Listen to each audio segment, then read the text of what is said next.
नमस्कार, ये आकाशवाणी है। अभी आप पूजा तमांग से समाचार सुनेंगे।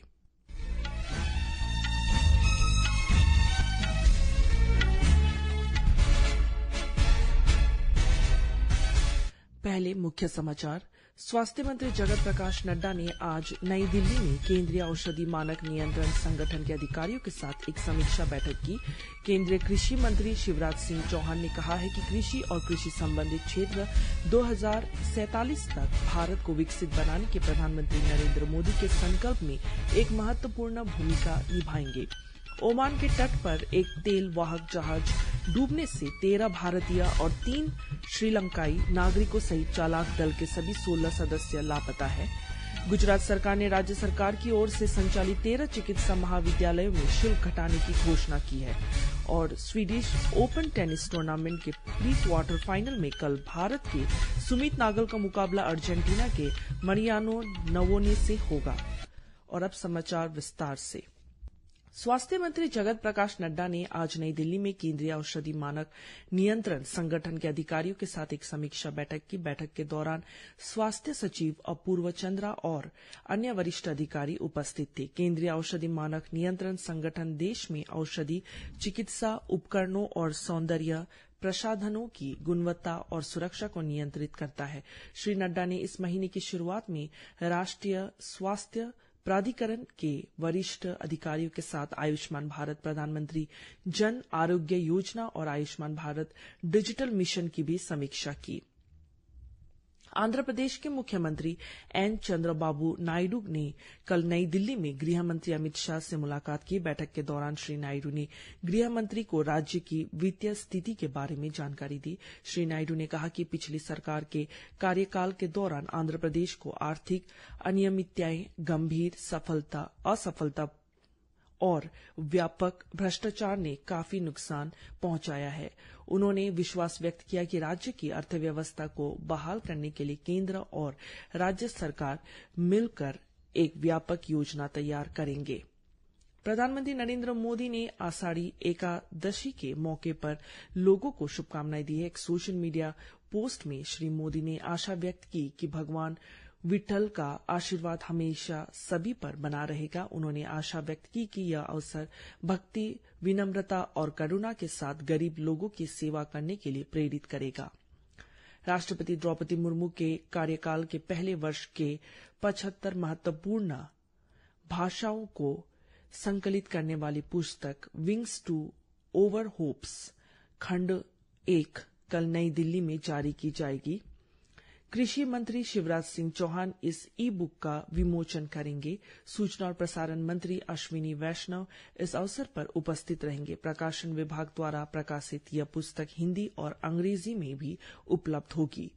सरकार ने संसद के बजट सत्र से पहले रविवार को सर्वदलीय बैठक बुलाई है। बैठक के दौरान सरकार संसद के दोनों सदनों के सुचारू कामकाज के लिए सभी राजनीतिक दलों से सहयोग का अनुरोध करेगी। बजट सत्र इस महीने की 22 तारीख से अगले महीने की 12 तारीख तक चलेगा। केंद्रीय बजट 23 जुलाई को प्रस्तुत किया जाएगा। यह नरेंद्र मोदी सरकार के तीसरे कार्यकाल का पहला बजट होगा। पिछले महीने राष्ट्रपति द्रौपदी मुर्मू ने संसद के दोनों सदनों की संयुक्त बैठक को संबोधित करते हुए कहा था कि यह बजट सरकार की दूरगामी नीतियों और भविष्य के दृष्टिकोण का प्रभावी दस्तावेज होगा। महाराष्ट्र में मुंबई अंतर्राष्ट्रीय हवाई अड्डे के सीमा शुल्क क्षेत्र 3 से 13 किलोग्राम से अधिक सोना, 10 करोड़ 33 लाख रुपए मूल्य के इलेक्ट्रॉनिक्स सामान और 45 लाख रुपए की विदेशी मुद्रा जब्त की गई है। इस महीने की 10 से 14 तारीख तक मुंबई सीमा शुल्क क्षेत्र 3 द्वारा आयोजित एक प्रवर्तन अभियान के तहत यह जब्ती की गई। इस सीमा शुल्क क्षेत्र को रेड ड्राइव के नाम से जाना जाता है। इस मामले में 7 लोगों को गिरफ्तार किया गया था।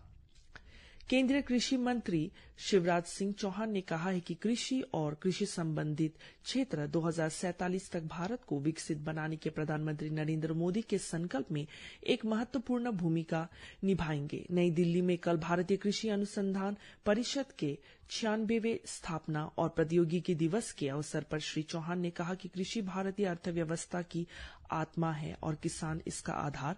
उन्होंने कहा कि किसान और कृषि सरकार की शीर्ष प्राथमिकता है।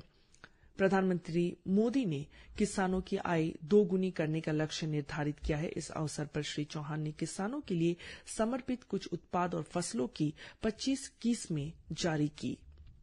गुजरात सरकार ने राज्य सरकार की ओर से संचालित 13 चिकित्सा महाविद्यालयों में शुल्क घटाने की घोषणा की है। कल राज्य कैबिनेट की बैठक में यह निर्णय लिया गया।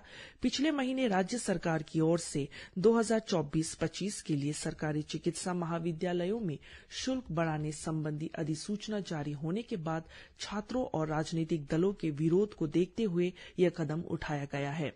गांधीनगर में राज्य के स्वास्थ्य मंत्री ऋषिकेश पटेल ने कहा कि यह निर्णय छात्रों के हित में लिया गया है और सभी 13 सरकारी चिकित्सा महाविद्यालयों में 2100 सीटों पर एकेडमिक वर्ष 2024-25 के लिए लागू होगा। उन्होंने बताया कि सरकारी कोटे की सीटों के लिए वर्तमान शुल्क 5,50,000 रुपये से घटाकर 3,75,000 रुपये और प्रबंधन कोटे की सीटों के लिए शुल्क 17 लाख रुपये से घटाकर 12 लाख रुपये कर दिया गया है। ओमान के तट पर एक तेल वाहक जहाज डूबने से 13 भारतीयों और 3 श्रीलंकाई नागरिकों सहित चालक दल के सभी 16 सदस्य लापता है। ओमान के समुद्री सुरक्षा केंद्र के अनुसार प्रेस्टीज फैल्कन नाम का यह जहाज ओमान के औद्योगिक बंदरगाह दुकम के पास डूब गया। यह जहाज यमन के अंदन बंदरगाह की ओर जा रहा था। ओमानी अधिकारियों ने समुद्री अधिकारियों के साथ खोज और बचाव अभियान शुरू कर दिया है। मौसम विभाग ने कर्नाटक के दक्षिणी भाग, सौराष्ट्र और कच्छ क्षेत्र, कोंकण, गोवा, तटीय कर्नाटक में अलग अलग स्थानों पर कल तक अत्यधिक वर्षा का अनुमान व्यक्त किया है। इन क्षेत्रों में आने वाले 3 दिनों में मूसलाधार बारिश होने की भी संभावना है। विभाग के अनुसार अगले 4 से 5 दिनों के दौरान मध्य भारत और प्रायद्वीपों में मानसून सक्रिय होने की संभावना है। उड़ीसा में अलग अलग स्थानों पर 19 और 20 जुलाई को बहुत तेज वर्षा होगी। पश्चिम बंगाल के गंगेई क्षेत्र, नागालैंड, मणिपुर, मिजोरम और त्रिपुरा में 19 से 21 जुलाई तक मूसलाधार बारिश होने की आशंका व्यक्त की है। विभाग ने कहा है कि कल तक उत्तराखंड, पूर्वी राजस्थान में अलग अलग स्थानों पर तेज बारिश और अगले 5 दिनों के दौरान हिमाचल प्रदेश, उत्तराखंड, पूर्वी राजस्थान में अलग अलग स्थानों पर तेज वर्षा होने की संभावना है। पंजाब और राजस्थान के पश्चिमी हिस्से में कल तक मूसलाधार बारिश होगी, जबकि हरियाणा, चंडीगढ़ में 18 और 21 जुलाई और उत्तर प्रदेश में 20 और 21 जुलाई को तेज बारिश होगी। विदेश मंत्री सुब्रमण्यम जयशंकर ने आज मॉरिशस के पूर्व प्रधानमंत्री नवीन रामगुलाम और पॉल बेरेंजर से भेंट की। डॉक्टर रामगुलाम के साथ मुलाकात के दौरान डॉक्टर जयशंकर ने स्थायी द्वीपक्षीय साझेदारी बढ़ाने के लिए प्रतिबद्धता व्यक्त की। श्री पॉल बेरेंजर के साथ भेंट के बारे में विदेश मंत्री ने कहा कि उन्होंने समस्यामयी वैश्विक मुद्दों पर सार्थक बातचीत की। देश के विभिन्न हिस्सों में आज मुहर्रम मनाया जा रहा है।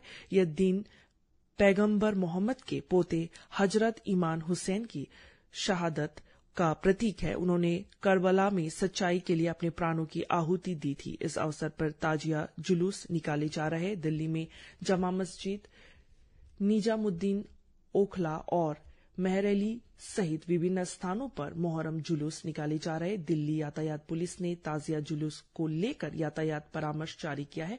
देश में सुरक्षा के व्यापक प्रबंध किए गए हैं। कलकत्ता उच्च न्यायालय ने अस्थायी आदेश जारी करके पश्चिम बंगाल की मुख्यमंत्री ममता बनर्जी और तृणमूल कांग्रेस के अन्य नेताओं पर राज्यपाल सीवी आनंद बोस के विरुद्ध सोशल मीडिया मंचों पर किसी भी तरह के अपमानजनक और गलत बयान देने पर रोक लगा दी।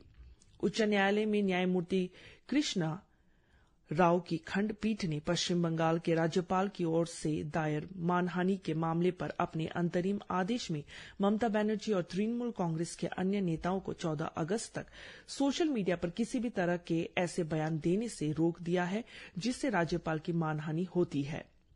उच्च न्यायालय ने जोर देकर कहा कि राज्यपाल बोस संवैधानिक पद पर है और उन पर निजी हमले नहीं किए जा सकते। न्यायालय ने कहा है कि अभिव्यक्ति की स्वतंत्रता का अधिकार ऐसा अधिकार नहीं है जिसकी आड़ में मानहानिपूर्ण बयानों के जरिए किसी व्यक्ति की प्रतिष्ठा को धूमिल किया जाए। स्वीडिश ओपन टेनिस टूर्नामेंट में प्री क्वार्टर फाइनल में कल भारत के सुमित नागल का मुकाबला अर्जेंटीना के मरियानो नवोनेस से होगा। इसी के साथ ये समाचार बुलेटिन समाप्त हुआ। नमस्कार।